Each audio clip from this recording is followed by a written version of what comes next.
अस्सलामुअलैकुम दोस्तों, क्या आपका ऑटो रिक्शा गियर डालते हुए वाइब्रेशन करता है? ऐसा क्यों करता है? इसे कैसे हल किया जाता है, इसके बारे में आपको बताऊंगा। 4 पॉइंट। वीडियो को शुरू से लेके एंड तक लाजमी देख लेना, वीडियो को कोई भी हिस्सा स्किप ना कीजिए। नंबर 1 पे क्लच प्लेट ठीक से काम नहीं कर रही। जब आप लोगों के ऑटो रिक्शा की क्लच प्लेटें चल कर खराब हो जाती हैं या होने वाली होती हैं, आप लोगों का ऑटो रिक्शा गियर तब्दील करते वक्त वाइब्रेशन करता है। नंबर 2 पे इंजन या गियर बॉक्स के मेंटेनेंस की खराबी की वजह से भी आपका ऑटो रिक्शा गियर तब्दील करते वक्त वाइब्रेशन करता है। नंबर 3 पे गियर बॉक्स के अंदरूनी पार्ट्स जिससे बैरिंग खराबी होने की वजह से भी आपका ऑटो रिक्शा गियर तब्दील करने में आपको प्रॉब्लम पेश करता है। नंबर 4 पे क्लच या गियर की एडजस्टमेंट का सही ना होना।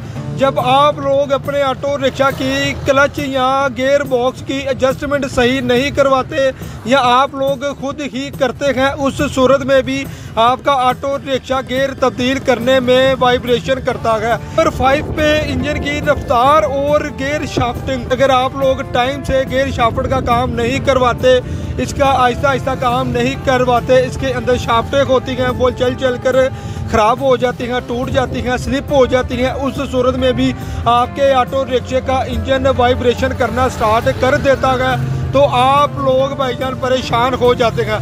हल इसका यही है, अगर आपके ऑटो रिक्शा गियर तब्दील करते वक्त वाइब्रेशन कर रहा है तो आप लोग इन 5 चीज़ों को लाजमी अपने ऑटो रिक्शा में चेक करें, कहीं आपके ऑटो रिक्शा में ये वाली 5 चीज़ें ख़राब तो नहीं है। मेन चीज़ इसकी शाफ्ट को लाजमी चेक कर लें, क्योंकि शाफ्ट अगर इसकी टूट गई है या स्लिप हो गई है या कोई भी मामला हो गया, उस सूरत में भी आपका ऑटो रिक्शा चलते वक्त आपके ऑटो रिक्शे का इंजन वाइब्रेशन करता है।